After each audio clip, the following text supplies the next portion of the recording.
Good morning, everybody. Welcome back. Thurman's Home on Scott Selections here for Sunday, April 2nd. For again today's play of the day, quick recap what happened yesterday. We had a nice winner in baseball with the Giants' first five team total over 1.5 runs at minus 130 on DraftKings.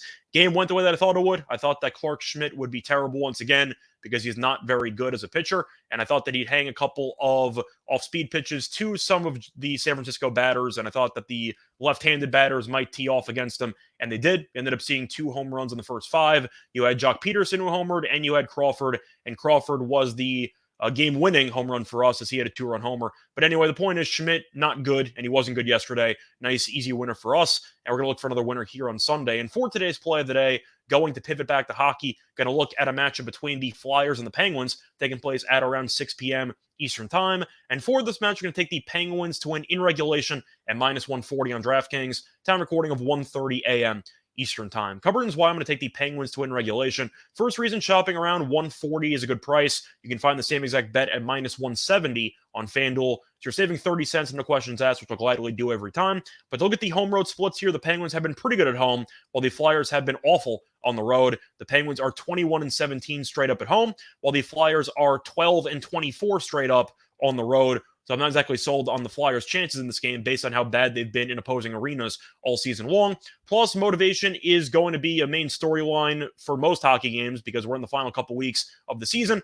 And let's just say a decent amount of teams have nothing to play for. Pittsburgh is not one of them because Pittsburgh is currently 1 point behind the Panthers for the final playoff spot in the Eastern Conference. So this game means a ton to the franchise. While the Flyers have nothing to play for, this team was expected to tank before the season started, and they've been eliminated from playoff contention for a while. So the Flyers are kind of playing out the string, while the Penguins are playing for everything at this point. I think you'll end up seeing a very, very solid effort by the Penguins in comparison to the Flyers. I think the Penguins should be able to get the job done in this spot. But to go through the numbers here offensively, Pittsburgh has been the much better offensive team all season long, as the Penguins are averaging 3.2 goals per game, which ranks 17th in the league, while the Flyers are averaging just 2.71 goals per game, which ranks 29th. And if you want to look at the goalie situation for Philly, it's not pretty. The original starter, Carter Hart, is out indefinitely, and he will not be playing in this game. So as a result, you should end up seeing a potential kind of newcomer. He was on the team earlier this year, but he was sent down, and now he's been called back up. It is going to be Samuel Ersson.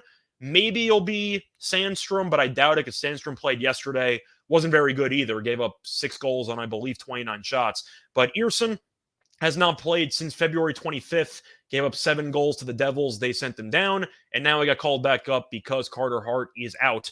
And since he has not played in a while, and now he has to face off against the Penguins team that's motivated, and that's also very good at getting shots on net, I wouldn't be surprised to see if Ersson gets lit up in this spot. But to look at the Penguins goalie situation, they might be having to use a backup as well because they did play yesterday against the Bruins. Close game, but they lost. No shame in that. Bruins best team in hockey. But you ended up seeing Jari in net yesterday, so I'm assuming you'll see Casey DeSmith in net. And in his career, he has been pretty good against the Flyers. 5 career games against the Flyers, 2.92 goals against average, and a .903 save percentage. He also faced off against the Flyers a couple months ago, and he did win that game, only allowing 1 goal.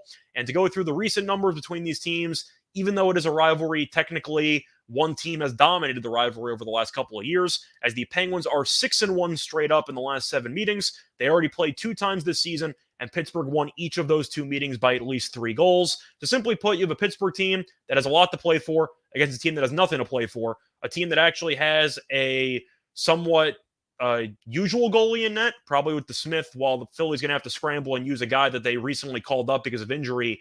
And on top of that, the Penguins offensively are much better than Philadelphia. This game could get ugly. It wouldn't surprise me if Pittsburgh wins this game by a couple of goals. But Pittsburgh in net haven't exactly been great this season. So I'm going to play it safe, and I'm going to take the regulation. If you want to take Pittsburgh to win by multiple goals, that might work out as well. But I'm going to take it safe and back the Penguins to once again dominate this rivalry by beating the Flyers in 60 minutes. Play that once again here for Sunday, April 2nd is going to be on the Penguins to win in regulation at minus 140 on DraftKings. Bye, everyone.